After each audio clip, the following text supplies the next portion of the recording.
Since then, we have had to adjust our response as the pandemic has changed, as infections have risen and fallen, and as our health facilities have come under enormous pressure. For 2 years, our lives have been shaped by this pandemic.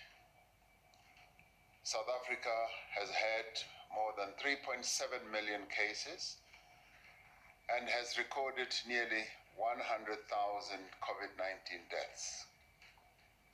The pandemic has changed the way we work, the way we travel, the way we worship and socialize, the way we play and watch sport.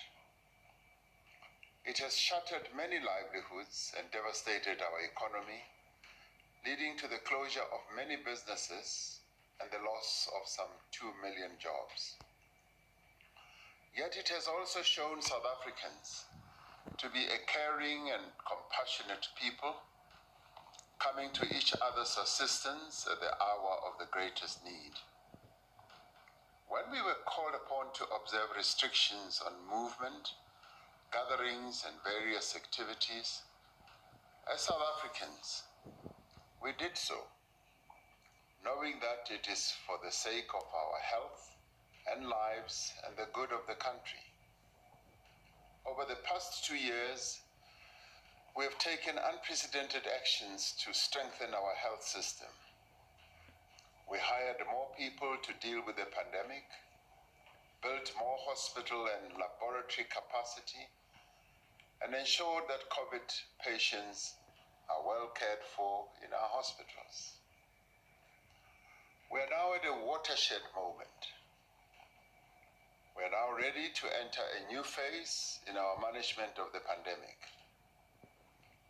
After 4 waves of infection, fewer people are becoming severely ill and requiring hospitalization.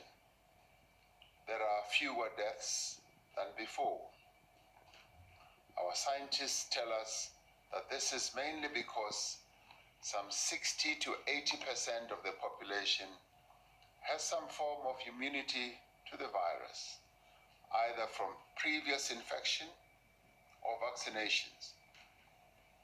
From the experience of the past 2 years, our health services have learned to manage the disease more effectively. We have gotten used to wearing masks and washing our hands regularly. Most importantly, 48% of all adults have received at least 1 vaccine dose. We therefore enter the 3rd year of this pandemic more hopeful than ever before.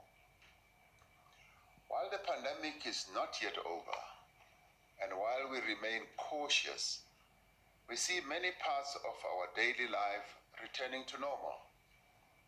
We see our economy returning to full operation. We feel the fear and despair of the last 2 years lifting from our shoulders. Due to the changing nature of the pandemic and due to the progress that has been made through our collective efforts, we intend to lift the national state of disaster as soon as public comment on the health regulations published by the Minister of Health have been completed. These regulations, when finalized, will replace the state of disaster regulations as the legal instrument that we use to manage the pandemic. All South Africans are invited to make comments on the draft regulations before the 16th of April 2022. What should be clear, though, is that the end of the national state of disaster will not mean the end and does not mean the end of the pandemic.